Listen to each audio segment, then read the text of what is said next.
தமிழகத்திற்குள் BJP கால் ஊன்ற வாய்ப்பு இல்லை என்பதை நிரூபிப்பதற்கான தேர்தல் தான் 2024ஆம் ஆண்டு நடைபெற இருக்கிற நாடாளுமன்ற தேர்தலாகும். சகல அஸ்திரங்களையும், பொய்யும் புனைச்சுருட்டும் உட்பட சகல அஸ்திரங்களையும் பிஜேபி பயன்படுத்தி கொண்டிருக்கிறது.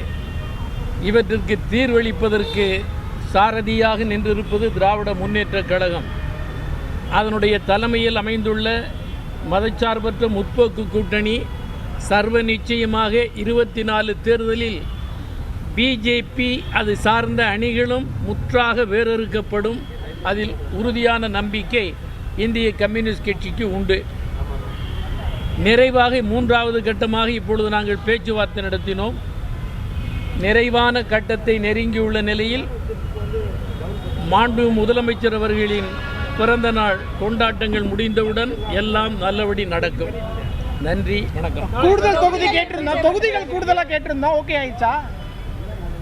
எங்களுக்கு திருப்தி ஏற்படுகிற அளவில் அது உடன்பாடாகி இருக்கிறது. மனோ ரீதியாக ஒப்புதல் கொடுக்க இசைவு ஏற்பட்டிருக்கு.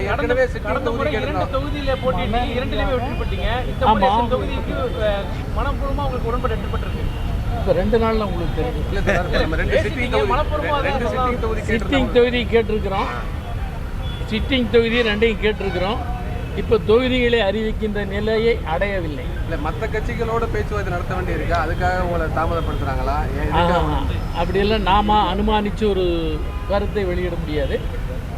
நல்லபடியாக முன்னேற்றமும் மிக விரைவில் நல்ல முடிவு எட்டப்படும். நன்றி.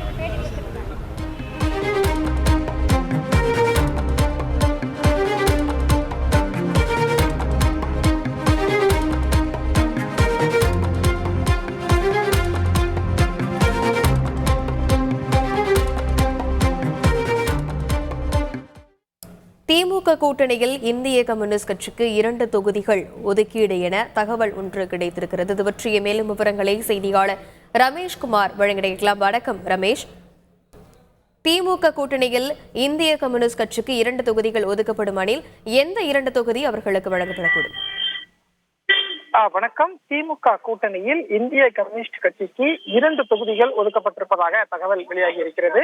திமுக மற்றும் இந்திய கம்யூனிஸ்ட் கட்சி இடையே தொகுதி உடன்பாடு ஒப்பந்தம் இன்று நண்பகல் 12:30 மணி அளவில் கையெழுத்தாக இருப்பதாகவும் சொல்லப்படுகிறது.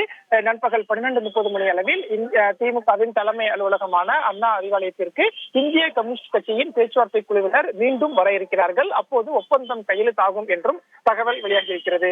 இந்திய கம்யூனிஸ்ட் கட்சியை பொறுத்தவரைக்கும் திமுக கூட்டணியில் 2019ஆம் ஆண்டு தேர்தலில் நாகை, திருப்பூர் என 2 தொகுதியில் போட்டியிட்டு இருந்தது. வரக்கூடிய 2024 தேர்தலிலும் இந்திய கம்யூனிஸ்ட் கட்சிக்கு மீண்டும் நாகை, திருப்பூர் என அதே 2 தொகுதியை ஒதுக்குவதற்கு திமுக திட்டமிட்டிருப்பதாகவும் சொல்லப்படுகிறது. நண்பகல் 12:30 மணி அளவில் ஒப்பந்தம் கையெழுத்தாகும் போது அந்த 2 தொகுதிகள் என்ன என்பது தெரிய வரும். இதுதான் திமுக மற்றும் இந்திய கம்யூனிஸ்ட் கட்சி தரப்பு வட்டார தகவலாக இருக்கிறது. திமுக மற்றும் இந்திய கம்யூனிஸ்ட் கட்சி இடையே இன்று 3ஆம் கட்ட பேச்சுவார்த்தை என்பது அண்ணா அறிவாலயத்தில் நடைபெற்றது. இந்த 3ஆம் கட்ட பேச்சுவார்த்தையில் தான் ஒரு உடன்பாடு எட்டப்பட்டிருக்கிறது. இந்திய கம்யூனிஸ்ட் கட்சியின் நாடாளுமன்ற உறுப்பினர் புராயனும் இதை தெளிவுபடுத்தியிருந்தார். எங்கள் பேச்சுவார்த்தையில் மன ரீதியாக ஒரு இசைவு கிடைத்துவிட்டது, விரைவில் ஒப்பந்தம் கையெழுத்தாகும் என்று சொல்கிறார். அந்த வகையில் தான் திமுக மற்றும் இந்திய கம்யூனிஸ்ட் கட்சி இடையே நண்பகல் 12:30 மணி அளவில் ஒப்பந்தம் கையெழுத்தாக இருப்பதாக தகவல் வந்த வண்ணம் இருக்கிறது. விரிவான விவரங்களுக்கு நன்றி ரமேஷ். செய்திகளை உடனுக்குடன் தெரிந்து கொள்ள உடனே சப்ஸ்கிரைப் பண்ணுங்க.